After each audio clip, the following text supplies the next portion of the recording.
Pag-usapan po natin mataas na uric acid at gout. Actually, maraming kababayan natin, ito yung problema. Bibigay natin yung home remedies sa pagkain pati mga gamutan. Tignan po natin ha. Marami kasi ako nakikitang pasyente, ang problem, pag nag-consult sila sa akin, yung gout nila malala na. Ibig sabihin, may lumalabas na nabukol-bukol dito sa kamay o sa paa. Sasabihin, Dok, paano matatanggal yung bukol ko sa gout? Medyo huli na yon pag lumabas na yung bukol.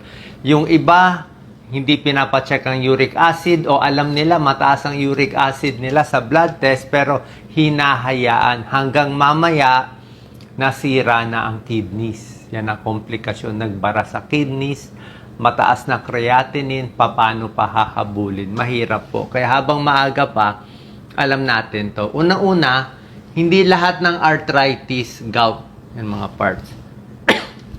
4 to 6% lang ng population ang posible magkaroon ng gout. So, pag meron kayong masakit sa katawan, okay, masakit ang kamay, masakit ang tuhod, hindi po gout agad yun. Karamihan sa atin, pag senior na, tumatanda, di ba? Siyempre, sumasakit yung katawan. Tawag dyan, osteoarthritis, hindi yun gout.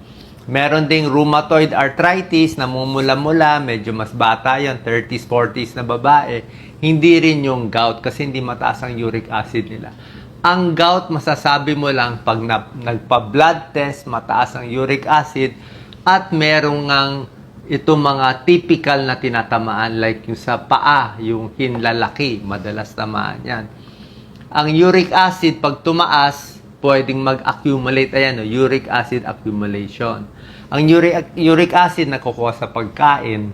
Okay? So, pag naparami ang kain mo, tapos may lahi ka pa ng gout, dapat na ilalabas sa ihi yan. Pero minsan, hindi na ilalabas kung marami ang nakakain mo.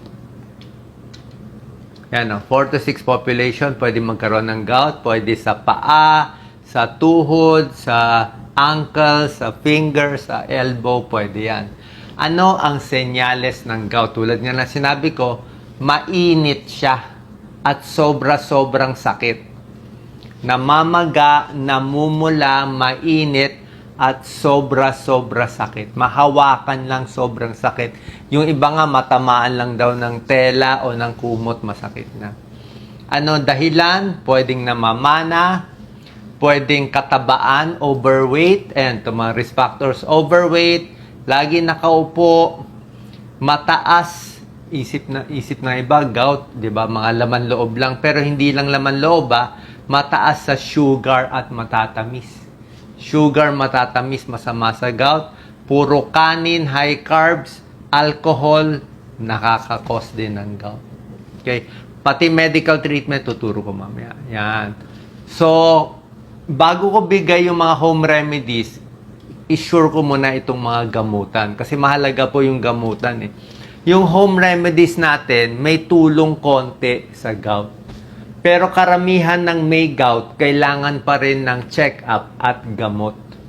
Yan yung malungkot dito. Kahit di ka na kumain ng laman loob at seafood, tataas pa rin uric acid mo. Kasi nga, parang nasa lahi na yun nasa dugo na. So, basic labs, uric acid level, dapat tama lang yung level, chinecheck. Check din kung may diabetes. Kung may diabetes kayo, mas mataas rin yung risk for gout. May stages ang gout.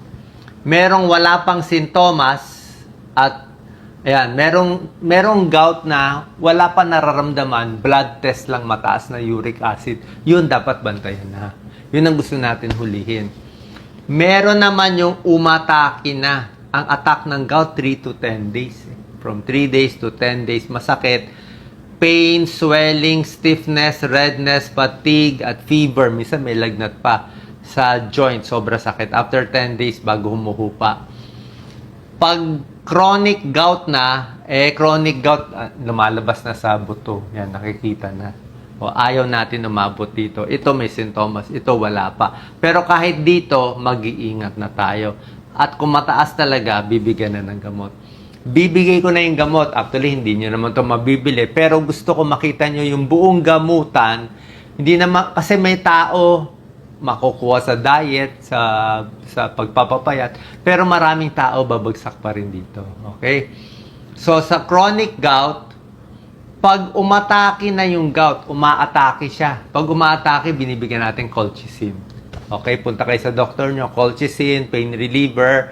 Kahit hindi ako hot sa pain reliever, hindi ako masyado excited dyan, pero minsan sa gout, walang choice. Sobra sakit. So, colchicine binibigay. 1 tablet, 3 times a day. Minsan, maintain 1 tablet once a day. Depende po. Yan lang ang pwede sa acute attack. Pag humupa na, kumalma na yung gout, hindi na masakit, doon ka na pwede mag-maintenance.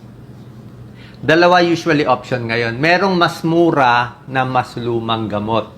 Allopurinol. Ganito pagbigay. 100 mg muna, tapos tinataas ng 300 mg. Ito yung lumang gamot na mas mura, pero minsan, sa ilang tao, merong mga side effect. Meron ding serious side effect. Sa ilang tao, yung iba naman, wala. So, pag wala kang side effect, pwede dito sa mas mura. Merong mas bago, mukhang mas maganda, mas mahal lang nga, Febuxostat. Less side effect. Ito ang dosis, 40 to 80 tab.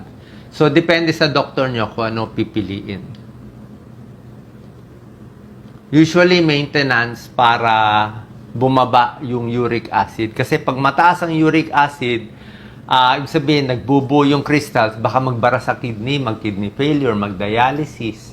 Diba? Biglang may mangyari sa buhay nyo, hindi na natin mahabol, diba? Gout lang, magagamot sana eh. Diba? Ito yung mga sayang na buhay, na mabubuhay naman kung nakinig lang dito sa video natin.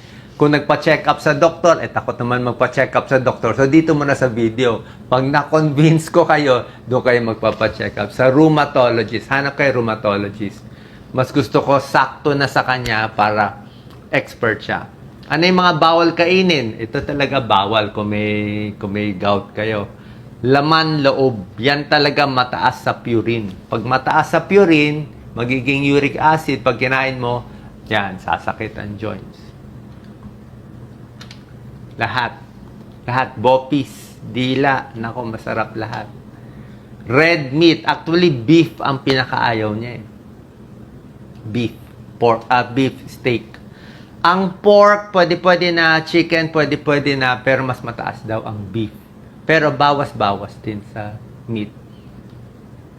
Ayaw rin nila ng mga white bread. Eh. Maraming kanin, maraming white bread. Kasi nga, maraming sugar, maraming matatamis. Pwede magka-diabetes. Tapos pag nagka-diabetes, hindi rin maganda sa gout. Umaatake din yung gout. Alak talaga, pampataas ng uric acid. Yan ang problema ng mga lalaki, manginginom, alak na nga, favorite nila, sasabayan pa ng pulutang laman loob, di ba? At matataba, ayan Beer raises uric acid 6.5%. Kahit non-alcoholic beer, ayan 4.4%. Seafoods. Pwede naman kumain pero limitahan. May mga seafoods na tahong, scallop, squid, shrimp, oyster, crab, masarap lahat. Okay? May lang isda din. Anchovy, sardinas. Sinabi ko sardinas, bawas kung may gout at mataas uric acid nyo. Pero kung ordinaryong arthritis lang at mahirap tayo, walang pera, pwede na yung sardinas.